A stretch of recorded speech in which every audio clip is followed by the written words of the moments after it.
poți să fii independent. Adică explicam cumva cum funcționa sistemul. Da. Că trebuie să alegi niște oameni pentru tine, ăia trebuie să fie consilieri locali. Și el spunea să alerge pentru București. Nu știu, te duci ori cu USR-ul, ori cu PNL-ul, zic că ăia nu o să alerge. Și efectiv vedeam că nu, raționamentul meu, care era foarte logic, nu era prins de către Nicușor absolut deloc.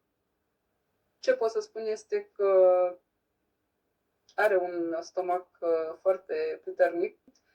Dacă a reușit să facă majoritate în Consiliu independent, echilibrul pe care eu îl trăiesc zi de zi în familie și tot timpul vine cu soluții și să negociem și să fie win-win, cred că l-a aplicat și ținut.